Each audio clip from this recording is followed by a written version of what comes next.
Filled to Capacity, where heart, grit, and irreverent humor collide. A podcast for people too stubborn to quit and too creative not to make a difference.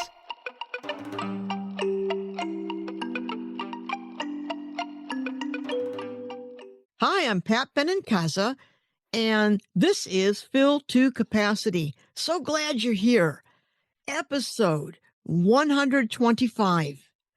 A familiar tune rewrites the moment. A familiar tune really can rewrite the moment. And for decades, one institute has been asking how and why. The Institute for Music and Neurologic Function, IMNF, sits at the crossroads of neuroscience and lived human experience. It started in 1995 from the partnership of Dr. Concetta Tomiano and Oliver Sacks. The Institute set out to answer a simple but radical question. How far can music reach into a person's neurologic world, and what can it bring back? Oh, and by the way, listeners, yes, that Oliver Sacks, neurologist and best-selling author whose books, Awakenings, Musicophilia, The Man Who Mistook His Wife for a Hat. His narrative style really reshaped public understanding of neurology, the study of how the brain and nervous system drives our thoughts, memories, movements, and even sense of self. His books remain classics because he wrote with scientific rigor and a deep humanity. Okay, 3 decades later, IMNF continues to push that frontier. They develop and test music-based interventions that help people wake up neurologically. People living with stroke, brain injury, dementia, Parkinson's, all sorts of developmental differences.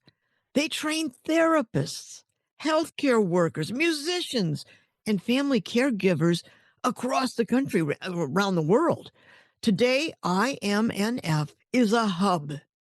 Education, clinical best practices, consulting for hospitals and care systems, and collaborations with music tech innovators trying to personalize care for people with cognitive and neurological challenges. So their community programs say everything about their mission. Weekly groups for Parkinson's, aphasia, that's language loss after a brain injury, veterans with PTSD, and they have a chorus for people with dementia and their care partners, all focused on connection, confidence, and the small neurologic victories that add up. Now, they also run online training, including certification program rooted in Dr. Tomiano's work, giving senior care professionals concrete tools to reduce stress, deepen engagement, and improve quality of life.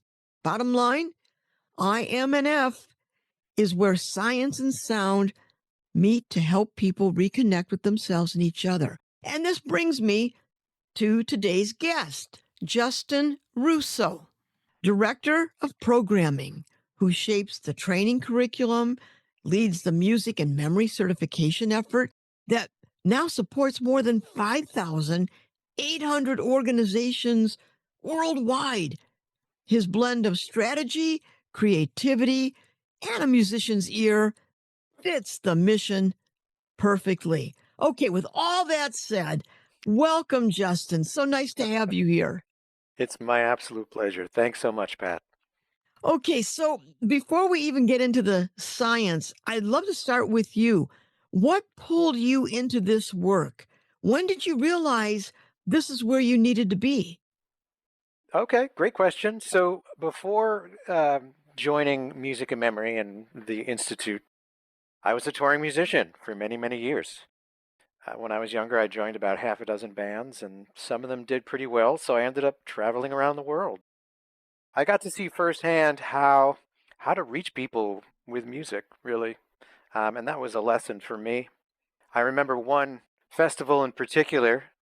We got the opportunity to play to a pretty large crowd, and I was the keyboard player at the time, so kind of off to the side. So the lead singer says to me before the show, he says, Justin, when it comes time for you to solo, why don't you try, soloing with your right hand and waving to the beat with your left hand and see what the crowd does. And halfway through the set, it came time for me to solo, and I did that.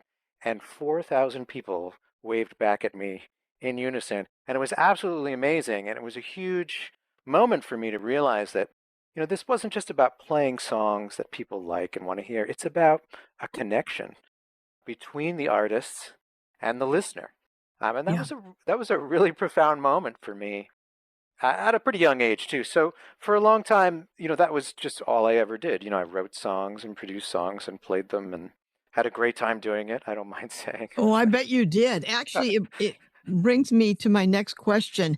Now, I have to ask listeners, is there a song or piece of music that as soon as you hear it, you're back in that moment or you're in another world? Now, okay, for me, it's when I hear Gracie Slick with White Rabbit or the opening when the truth is found to be lies in Someone to Love. I tell you, I am back in 1967 as if it were yesterday, rocking the bell bottoms and full of my adolescent badass self. Now, I digress. Music has a power, as you just talked about, that goes beyond expression. A sound, a rhythm, a familiar melody can transport us somewhere else entirely. Music is a portal. When did it first hit you? Now, you start talking about it in your performing, but in terms of the work you do now, when did it first hit you that music isn't only emotional, but neurologically transformative, that it can literally change what's happening in the brain? When did that happen for you? Well, a long time later, as a musician, I definitely understood how to send messages through music, but I didn't truly understand the implications for supporting, particularly older adults with dementia in that way by using music until I learned about Music and Memory, the organization where I ended up working. I had been touring up to 2015 and I saw the job application for Music and Memory, and it just seemed like such a wonderful opportunity and to really learn what else you could do with music. And since then, I've really learned a ton about how music, it's not just about the sending, it's about the receiving and how it sticks with us and how it becomes a part of our lives. You gave a great example of a musical memory. These are the songs that we try to give back to people with dementia because it's amazing the way music cements itself in our brains from an early age. Why did that song stick with you, taking you back? I have a number of those musical memories myself, and I'm sure every listener here today can think of a few of their own. And it has so much to do with the way music imprints itself on our brain, specifically when we're teens, which is pretty amazing. And, that has profound implications later in life because we take those songs with us. They become a part of us. They stay cemented in our brains. And later in life, when our cognition begins to fade, we can still trigger those wonderful, warm memories just by hearing those songs all over again. Yeah, and that brings me to IMNF talks about awakening through music. In your experience, what does that moment look like for someone living with dementia? What shifts in them, Justin? We talk about this idea that, like you suggested, that a song brings you back in time. The reason for that is the song is actually initiating a sequence in your brain. And for people with dementia, that might be more difficult for them to do later in life because of the aging process, but especially for people with dementia or other types of cognitive disabilities. Initiating those sequences can be difficult, but music can do that. as an external source. It can trigger those memories. And what it tends to do is it tends to trigger cognition within the brain. It tends to call the whole person out. If it's going to work at all, it's going to call them forward. Hence the term awakenings, which we hear often. For a brief period of time after hearing the music, someone with dementia will be able to converse, to socialize, and just have a little bit more access to their own lives. And if you've seen this firsthand, it's pretty amazing. People can suddenly remember family members' names, have full conversations about their childhoods and things like that, and remember some of the most treasured moments of their lives because music doesn't just give them back the memory, but it gives them access to other memories as well. It's Yeah, pretty amazing. it is. And again, I'm going to digress. Growing up in my younger years, my father would wake up early in the morning. I could smell the espresso, and no one else in the house was up. I'd come down, and he'd have the Damara sisters singing Three Coins in a Fountain. He played all these Italian love songs. And to this day, when I hear these songs, especially Three Coins in the Fountain, I can almost smell the bread, taste the cheese, and smell the coffee. It's that visceral. So, what you're talking about is this link between memory, identity, and sound. Absolutely. And, I have my own set of stored musical memories too, if you don't mind me sharing. Oh, come on. So, in 1990, I was 15. So I'm dating myself a little bit here. So in 1990, I was 15. And, for the first time, I was allowed to go to the county fair by myself with my friends. This was a big deal, right? And I remember walking through those gates with hundreds of other people at dusk with the county fair spread out in front of me for almost a mile. Hear the lights. I could see all the flashing lights from the rides, and I could hear the sounds of the games, and I could smell all the smells of the food. And just towards the end of the fair, I saw this swinging Viking ship with kids screaming, going back and forth on it. It was one of those, more daring rides that kids would go on. And, above it all was blaring the song Sweet Child of Mine by Guns N' Roses.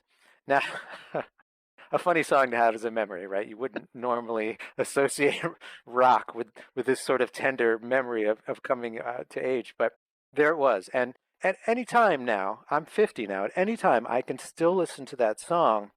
And the second verse in particular brings me right back to that moment in time. I'm 15 again. I'm walking through those gates. I'm coming into my own. It feels like I've arrived for the first time. I feel like an adult for the first time. And it's just this warm and wonderful feeling that I can return to at any time. And that's the gift that this type of tool, this type of music engagement tool, can give to a person living with dementia. You can give that back to them, multiple memories, in fact. And it's pretty amazing. And it all has everything to do with our brain's ability, neuroplasticity, and our brain's ability to respond to these external stimuli and then store those memories and how much it overlaps with the emotion that's being generated at the time. That's what gives it its permanence. I'd like to shift gears a bit. Families often talk about the long goodbye, that slow, painful drift when dementia steals language, recognition, and the familiar cues that once held a relationship together. It's a unique kind of grief. The person you love is still here, they're sitting in front of you, but they're slipping out of reach. In the middle of that heartbreak, how can music help reopen even small pathways of connection? In terms of engaging with someone with dementia, especially late stage dementia, there aren't a lot of ways to really connect and to bring them joy, right?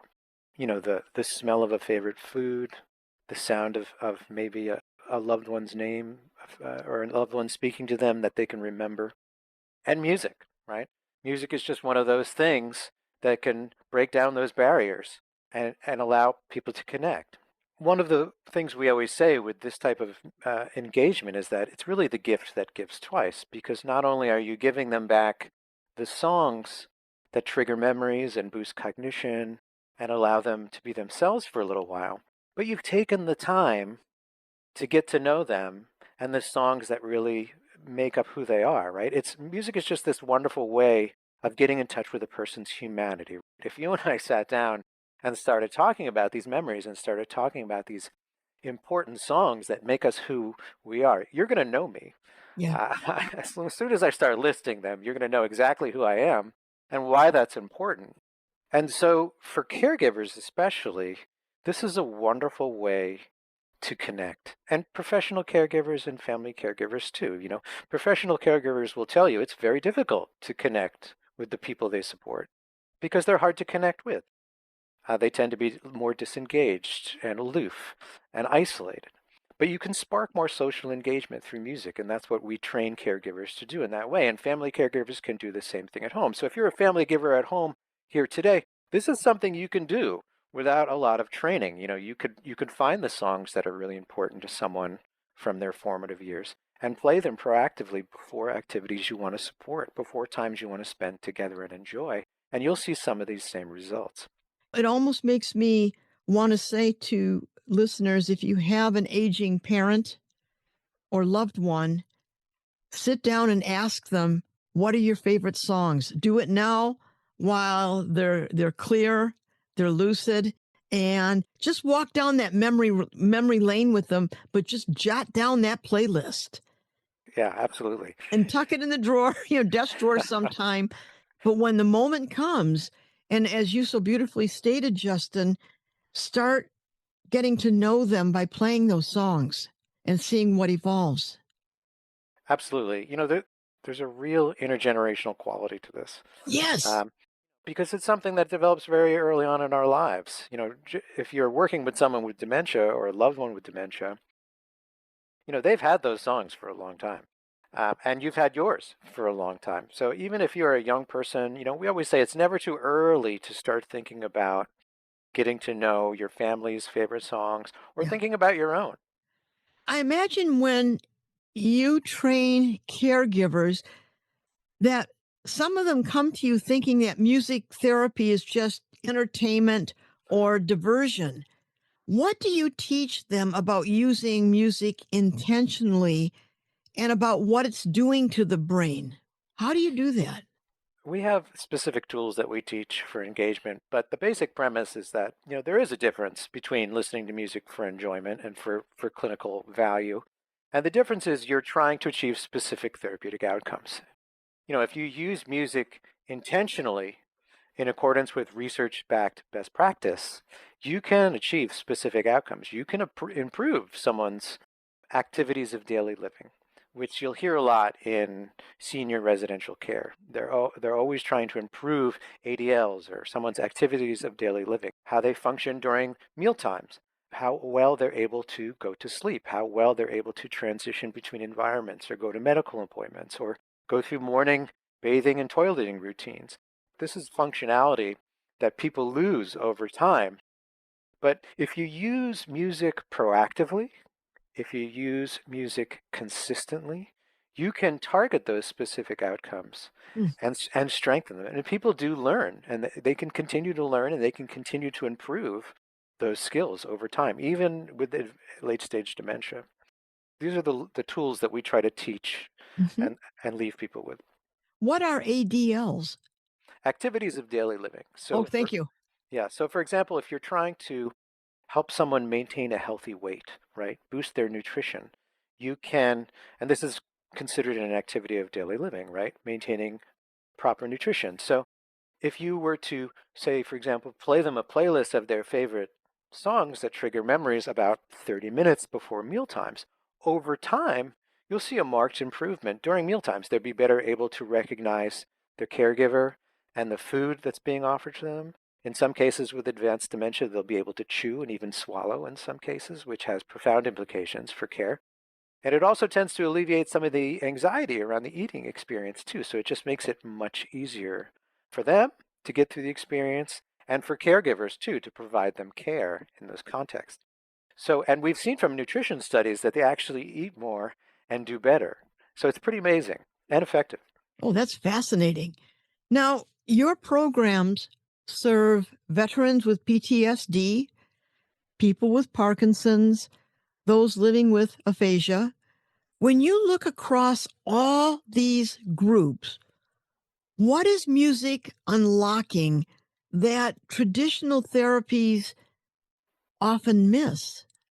In all these cases, the common thread is that you're using music as an outside source to stimulate something within the brain. Now, all the other different types of art therapies and the different medicinal practices, they have varying approaches, but that's what music's power is. We have a relationship with music already, and so all music therapists are doing is going in and using music to stimulate the brain in these different ways. Now, there are different approaches. Obviously, if you're talking about the work of a board certified music therapist, that's very different than a lot of the tools that I've been talking about. And if there's anyone here at home who's supporting someone with maybe a more complex case, they have dementia, but they're recovering from a stroke or they're living with Parkinson's. It is always best to work with a board certified music therapist because those are the ones who can help with movement rehabilitation, for example, or aphasia, as you mentioned. They can work with melodic intonation therapy to help them improve their speech. Or with Parkinson's, they can improve their gait. Giving them a playlist of their favorite music isn't going to do that. And shout out to all the music therapists, if there are any here in attendance. We love you and the work that you're doing. Yeah. This will startle you. Do you know there are only 11,000 board certified music therapists in the United States? And millions of people living with dementia in residential care, and millions more aging in place at home with some type of dementia or cognitive loss. So, not enough to serve the growing need.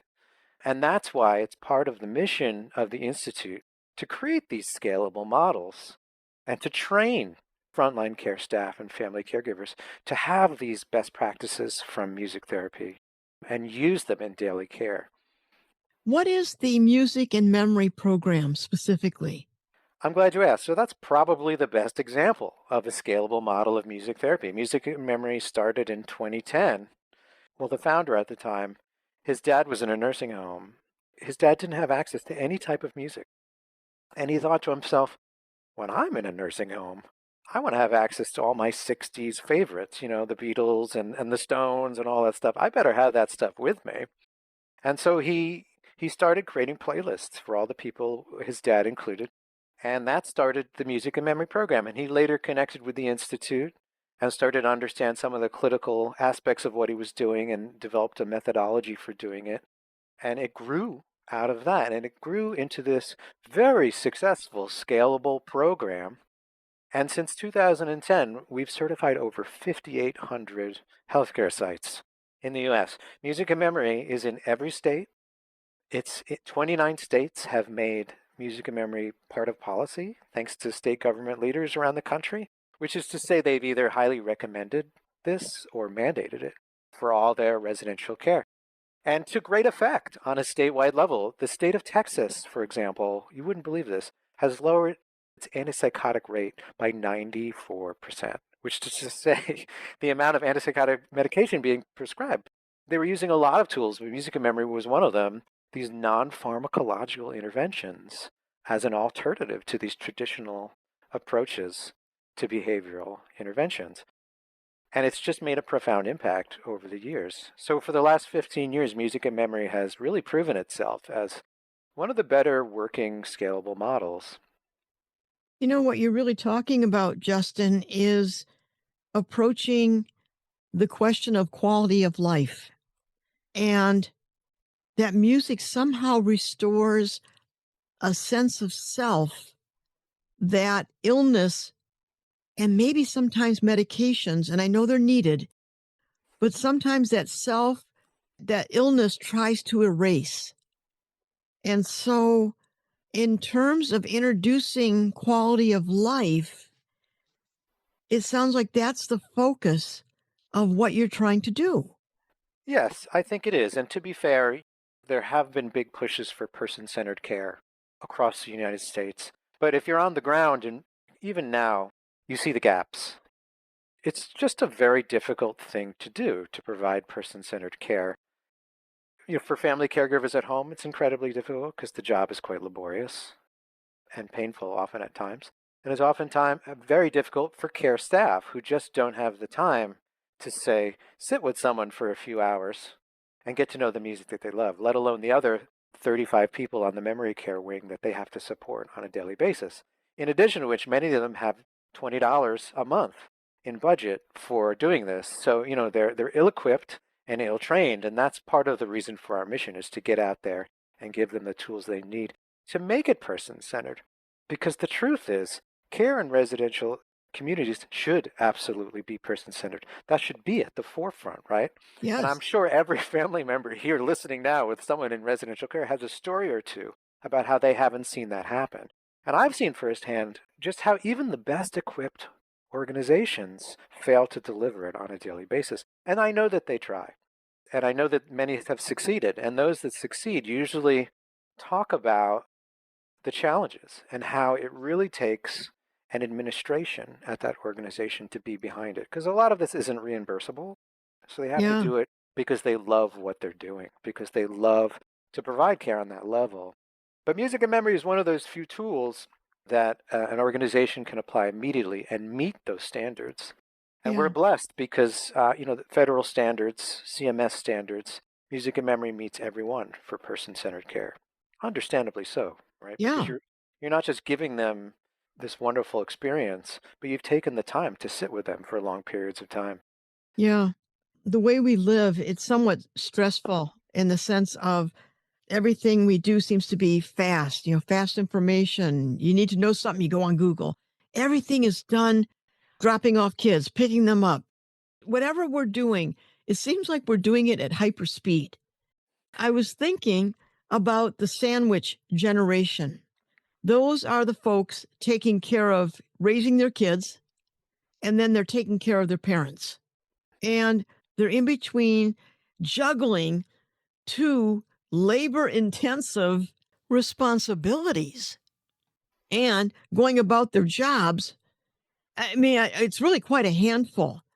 And in terms of that, where do you see something like playlists and music maybe helping that sandwich generation deal with their aging parents?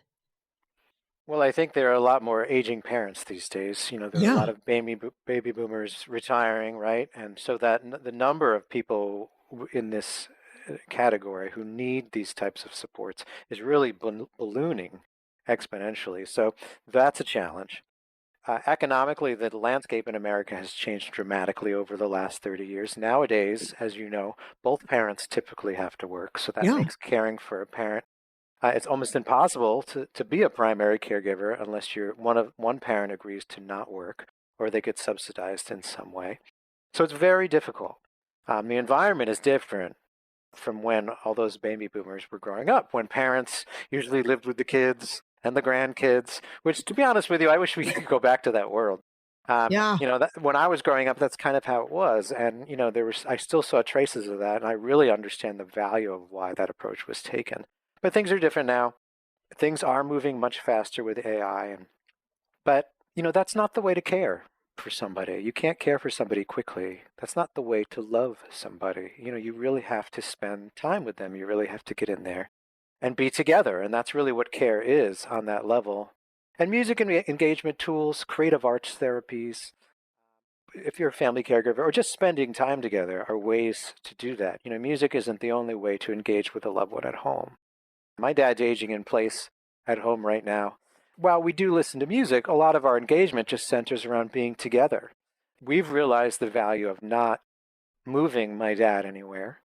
This is a lesson we learned with my grandfather. We kept him at home as long as possible No. because there's real value in that.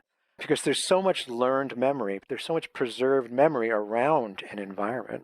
So keeping my dad in the same living room with the same TV, with the same walk to the bathroom, with the same walk to the refrigerator has gone a long way in helping him to stay comfortable and to continue to be able to socialize with family members. We have Christmas Eve. We have the big Italian Christmas Eve, with the fish and everything. I know you know.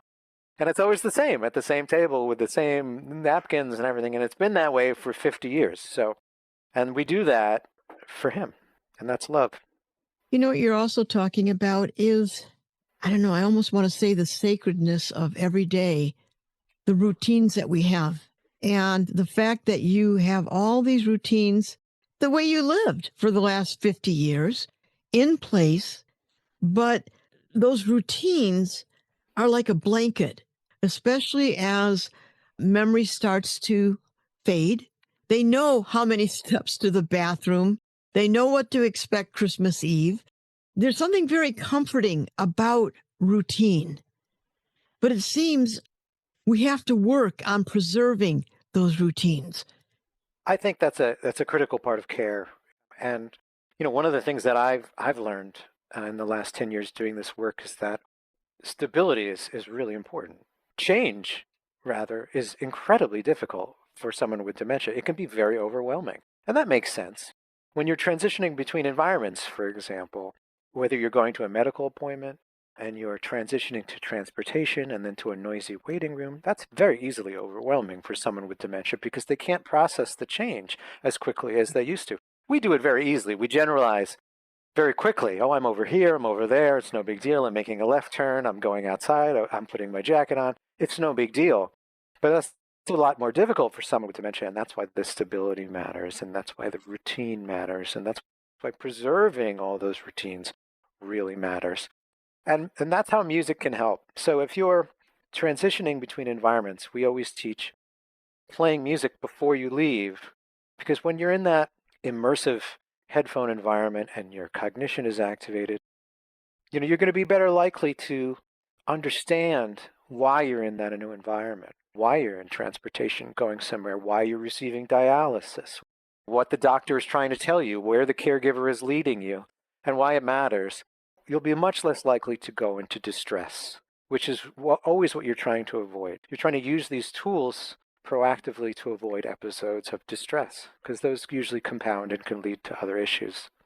Now, you've worked with teams developing new music technology tools, and you've highlighted some, everything from personalized listening systems to platforms that help caregivers use music more intentionally.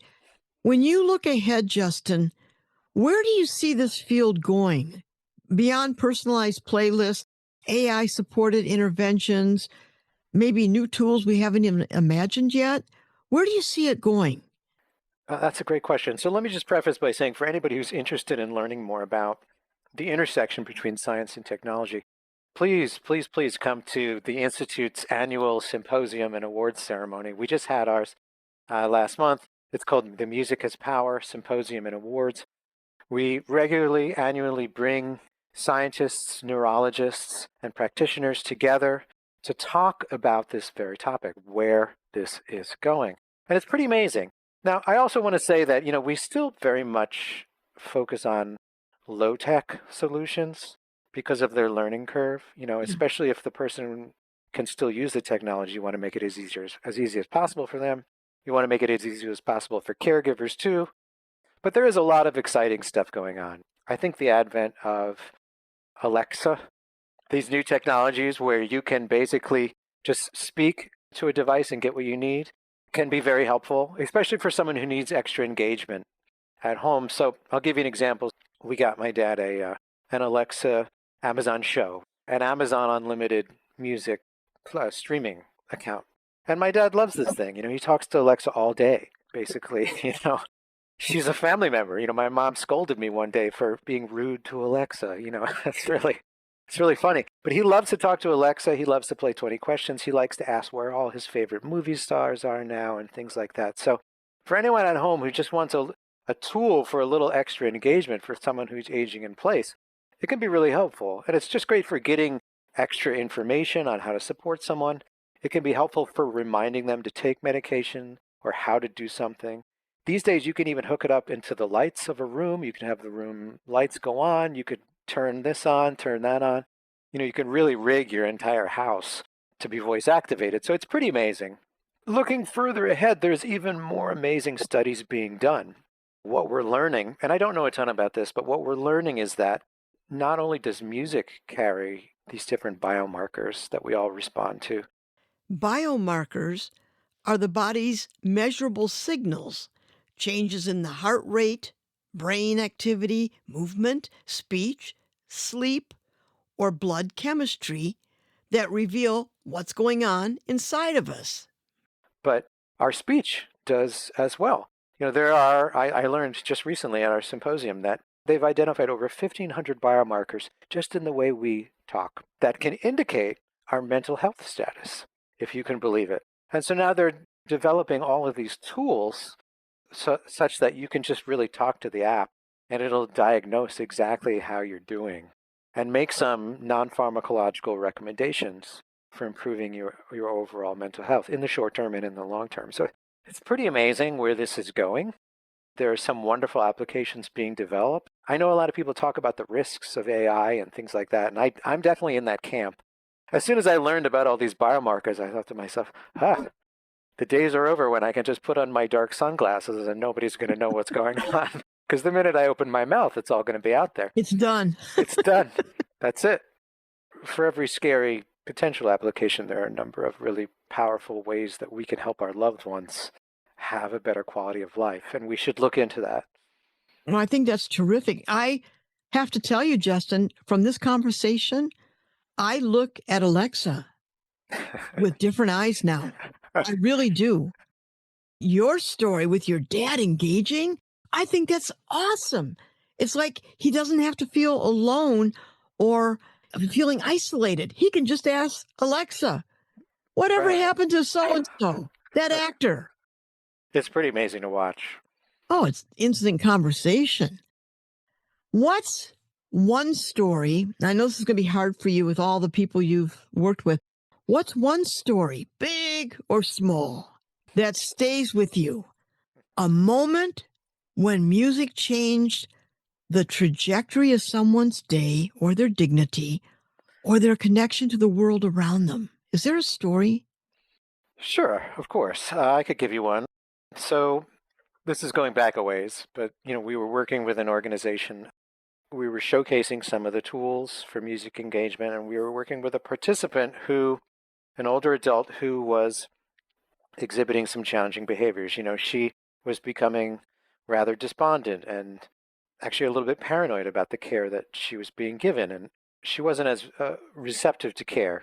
And so we put the music, we gave her the music, we put the headphones on, and the change was so absolutely dramatic in her demeanor that it sticks with me to this day. Her eyes just popped open.